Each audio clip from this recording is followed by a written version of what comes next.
ada orang datang, Mbak Eva, di Jakarta Utara, di pelabuhan tradisional. Kejadian mungkin 15 tahun yang lalu. Dia katakan, setelah saya selesai ngaji, dia datang. Dia nggak mau ada orang dengar. Pak Faiz, saya mau betul-betul tanya sama Bapak. Kenapa? Begini Pak, saya nggak puasa. Kaget saya.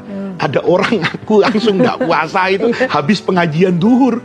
Gitu. Loh, kenapa? Dia jawabnya sederhana Mbak Eva. Kalau saya puasa, yang nggak puasa jadi 5 orang. Kalau saya nggak puasa, yang 5 orang puasa. Ternyata apa?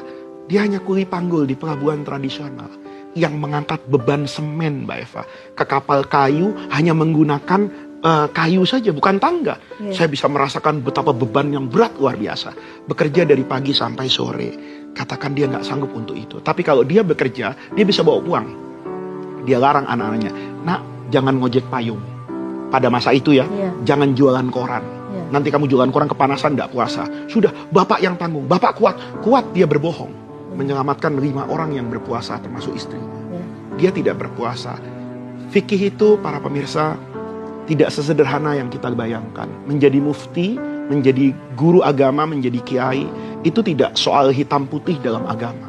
Tapi ada realita di masyarakat yang mungkin harus kita sikapi dengan kebijaksanaan. Maka saya dengan niru guru-guru saya, itu saya peluk orang tadi. Saya merasa hari itu ditempeleng oleh Allah. Kenapa? Di saku saya ada amplop habis ngaji itu. Saya hari itu, Mbak Eva merasa, saya jadi ustadz masuk neraka. Kok bisa ya? Saya ceramah di masjid ini bertahun-tahun. Saya tidak tahu ada jemaah yang hidupnya sulit seperti itu, sementara saya bisa pakai jas seperti ini. Hari itu saya mengatakan, ini ada kezaliman yang terjadi pada diri saya. Maka sebelum saya nasihati orang itu, saya katakan, Bapak selamatkan dulu surga saya. Kenapa bos? Saya kasih uang ini.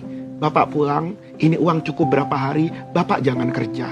Dia katakan, terima kasih. Itu menyelamatkan saya. Nah, soal orang itu nanti dia tidak puasa pada hari selanjutnya, itu saya serahkan kepada Allah. Kita jangan mudah Mbak Eva ya, menghakimi dan menghukumi orang. Kalau kita tidak tahu latar belakang apa yang membuat orang itu melakukan tersebut, kita tidak tahu juga peran apa yang sedang dia mainkan. Apa peran dia sedang mencari kenikmatan hidup di dunia, atau peran hanya sekedar ingin menyelamatkan nyawa anak-anaknya dengan makan. Saya cukup sering Mbak Eva tidak mau menjawab pertanyaan seperti ini. Apa hukumnya pedagang kecil yang berdagang di bulan Ramadan? Saya lebih senang Mbak Eva membahas apa hukumnya orang kaya yang hanya merasa kewajiban hidupnya itu zakat saja. Dia sudah bayar zakat, tapi ada orang seperti itu. Dia diamkan, apa nanti tidak ada pertanggungjawaban secara kolektif di hadapan Allah?